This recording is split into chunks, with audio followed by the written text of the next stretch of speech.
Hai, saya Shinka, founder dari Amore Baby Portraits. Menyambung dari pembicaraan kemarin, di YouTube yang kemarin, saya itu kan membicarakan kalau saya lagi traveling, saya pakai kamera apa. Nah, pada kesempatan kali ini saya mau membicarakan mengenai aksesoris favoritnya saya untuk kamera itu seperti apa.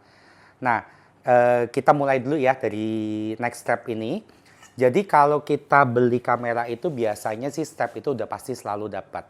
Nah, kegunaannya kenapa sih kita harus ganti? Again, saya mungkin di sini saya harus ngomong dulu, saya bukan iklan, tidak ada sponsor, tapi yang saya pakai ini adalah mereknya Peak Design. Nah, kenapa saya suka sekali dengan next step ini? Saya tunjukkan ya. Jadi kalau orang biasa pakai kamera seperti ini. Lalu ada juga yang di sling seperti ini. Ya, ini tidak ada masalah sama sekali dengan yang kita dapatkan dari kamera. Nah, biasanya mulai masalah kalau kita misalkan taruh di samping seperti ini. Kenapa? Karena biasanya tidak ada karet. Nah, karet ini sesimpel ini ya sebenarnya. Tapi berfungsi kalau ini misalkan saya balik seperti ini, dia bakal tetap akan ada di pundak saya tanpa kalau misalkan saya gerak-gerak, tanpa dia saya khawatir untuk jatuh sama sekali. Nah, juga mungkin feature yang mungkin saya suka sekali untuk adjustmentnya. Jadi misalkan kita perlu adjust, dia as simple as naik turunnya seperti ini. Jadi saya nggak usah yang namanya ribet-ribet. Juga kalau misalkan saya mau ganti, jadi kali ini saya bilang, saya lebih mau pakai hand strap daripada neck strap. Yang saya lakukan adalah tinggal saya tekan, ya saya buka seperti ini. Lalu saya tinggal pasang lagi buletannya ke sini, tinggal klik, that's it. Lalu kalau saya foto-foto, kalau saya lepas begini pun saya juga cukup confident. Kenapa? Karena ini cukup kuat dan udah basically itu yang saya lakukan. Nah, neck strap ini memang ada yang tebal, ada juga yang versi lightnya yang lebih tipis seperti ini. Tapi emang kebanyakan yang saya pakai kalau neck strap yang lebih tebal dan kalau hand strap saya yang pakai seperti ini. Oke, kita ke aksesoris kedua yang menurut saya kalau untuk traveling itu paling penting, yaitu tas. Nah, tas itu kebetulan emang saya coba beberapa tas. Mungkin ini tas yang kalian juga udah lihat di YouTube yang lalu. Kalau ini tasnya boleh saya bilang untuk faktor safety emang ini ultimate banget ya. Tapi permasalahannya buat saya kalau saya traveling pakai ini berat ya. Nah, habis itu saya juga ada pengalaman dengan tas Kata yang ini. Tas ini enak. Tapi permasalahannya kompartemennya itu terbatas, istilahnya kalau saya bawa kamera, basically ini masuk kamera, ini masuk aksesoris, udah that's it. Saya kalau misalkan saya mau bawa tripod dan sebagainya untuk penempatannya agak sulit kalau menurut saya. Meskipun tas ini ringan. Nah, jadi jatuh ke tas saya yang paling favorit menurut saya adalah messenger bag ini. Mungkin bisa dilihat ya, sampai udah worn down banget karena saya pakai terus ini tas. Nah, tas ini mungkin punya feature seperti yang tadi. Dia jadi kalau misalkan mau digede-kecilin, cukup mudah. Kita tinggal buka handle-nya ini aja, kita tutup untuk kunci. Nah, saya itu kalau traveling kadang saya suka sewa sepeda tuh yang di jalan-jalan ya, yang pakai apps itu. Nah, kalau kita lagi pakai sepeda, kita kadang suka ngiket. Nah, iketannya ini diumpetin bisa ke dalam. Jadi waktu kita pakai tasnya sebenarnya nggak ada tali seliweran seperti ini. Another thing lagi yang saya suka dari tas ini, kalau kita buka, dia langsung kunci.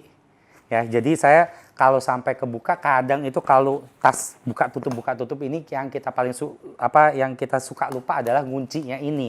Jadi dia pakai sistem magnet. Nah, di belakang sini mungkin yang bisa dilihat juga selain saya bisa bawa kamera di depan, emang di depan ada kompartemennya semua juga. Saya juga bisa bawa laptop saya. Jadi lengkap yang saya bisa bawa dari sini. Mungkin untuk yang berikutnya yang saya mau bicarakan adalah tas kalau saya lagi jalan-jalan sama keluarga. Pertama adalah kalau kita lagi di airport ya, kalau saya bilang penting sekali ada strap yang seperti ini, bisa nyantol di luggage yang saya bawa.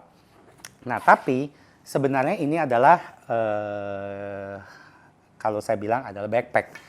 Nah, kenapa dia backpack? Mungkin ini nggak kelihatan, tapi kalau saya buka, saya keluarkan, ya sesimpel ini dikeluarkan, saya pakai, and then dia menjadi backpack yang saya biasa pakai. Nah, tapi kalau pemakaian backpack itu kalau menurut saya, kalau ke negara-negara tertentu saya paling takut sama maling. Kenapa? Kita itu kalau diakses, ya kita nggak tahu. Kenapa? Karena dia ada di belakang saya. Nah, kebetulan dia emang ada safety feature di sini tanpa gembok ya, tapi dia ada penghalang. Jadi kalau orang misalkan mau buka, ini dari depan dia tidak bisa. Nah, untuk bukanya ini saya juga harus slide, lalu baru saya bisa akses kompartemen yang di dalam sini. Another thing lagi, mungkin yang saya paling unggulkan sekali dari tas ini adalah saya bisa nyimpen dokumen penting saya dengan kompartemen rahasia ini. Ingat, saya pakai ini di punggung. Jadi kalau saya taruh paspor saya di sini, selama tas saya nggak hilang totally, harusnya tetap aman. Untuk kompartemen yang di dalam, sebentar saya tunjukkan ya. Ini cukup besar, ya. Nah, tapi memang ini di sini tidak ada yang namanya untuk slot-slot kamera. Oleh karena itu saya butuh yang namanya pouch ini. Nah, di pouch ini baru saya masukkan biasanya emang satu kamera, satu lensa cukup. Sisanya segini besar, saya bisa pakai untuk baju dan lainnya. Kalau misalkan terutama bagi yang punya istri demen shopping di airport pada last minute, nah itu bisa. Ya, jadi akses yang ini barang penting tidak bisa diakses dari depan, tapi agak sulit ya kalau misalnya nggak bisa diakses dari depan. Mereka udah pikirkan. Nah, ini dari samping sebenarnya bisa diakses. Nah, cuman emang untuk bukanya agak sulit. Kenapa? Sebentar ya, saya tunjukkan. Nah, di sini saya bisa akses kompartemen yang di dalam sama persis kayak tadi. Lalu caranya adalah saya ini strapnya ini kita masukkan ke dalam, lalu kita dorong ke atas. Seperti tadi kamu lihat, saya buka aja agak sulit ya. Nah, dengan begini orang kalau misalkan mau ngambil pun juga tidak bisa. Ya. Nah, mungkin terakhir yang saya tunjukkan adalah ini. Ini kalau saya lagi light traveling atau saya lagi jalan-jalan seperti sama keluarga yang saya nggak mau bawa tas besar-besar, istilahnya saya sering sekali pakai tas ini. Kenapa? Karena basically ini to the point banget. Ini kamera saya yang Leica. Saya tinggal masukkan ke dalam. Mungkin saya biasa juga ada taruh handphone saya sama dompet saya di dalam sini. Udah saya pakai, that's it. Seperti itu. Oke, untuk aksesoris ketiga yang saya mau bicarakan. Ini saya nggak yakin apakah semua orang juga bawa atau enggak. Tapi saya mau masukkan mengenai ini. Kenapa? Karena kalau menurut saya tripod itu kegunaannya sebenarnya cukup banyak. Contohnya kalau kamu misalkan mau yang kegayaan tuh yang selfie-selfie gitu ya, pakai kamera. Kita kalau mau foto malam, ya foto malam itu kenapa? Karena biasa cahaya kan rendah. Jadi kita bisa dapat bantuan pakai tripod. Nah, di video saya yang lalu, di YouTube saya yang lalu, emang saya pakai railing tangga. Tapi alangkah indahnya kalau saya misalkan punya tripod pada saat itu. Nah, tripod ini kalau menurut saya, dia kebagi untuk tripod yang bisa dipakai kegunaannya untuk apa. Pada awalnya itu saya emang ini tripod saya yang pertama, which masih works perfectly, ini dari Manfrotto. Dan untuk tinggi rendahnya dia gampang sekali, dia tinggal naik turun seperti ini. Tapi kalau kamu lihat ya untuk traveling, size-nya besar sekali ya. Jadi ini adalah bukan tripod yang saya pilih untuk traveling.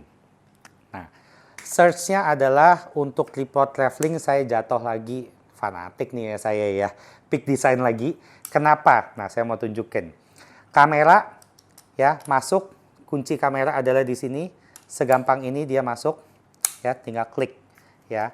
Lalu untuk panjangin, nah ini mungkin juga tips nih untuk kalau misalkan orang mau buka tripod. Buka itu selalu harus dari yang paling bawah dulu. Kenapa? Supaya kamu nanti kalau misalkan mau tinggi-tinggi, rendah-rendahnya, kamu nggak usah nunduk ke bawah. Ya, kamu bisa adjust dari yang atas istilahnya. Nah, ini kebetulan emang yang saya beli itu tripod karbon. Kenapa pilihan saya itu jatuh ke karbon? Karena pertama, kalau kamu jalan-jalan ke tempat dingin, pegang tripod aluminium seperti ini, dingin sekali. Seenggaknya pakai karbon itu tidak. Ini mungkin kebanyakan orang nggak kepikir ya. Nah, another thing lagi keunggulannya karbon itu adalah dia lebih ringan. Nah, kebetulan Peak Design ini dia ada seri yang aluminium dan ada seri yang karbon, bedanya itu sekitar 300 gram. Nah, lebih enteng itu sebenarnya lebih kuat atau enggak?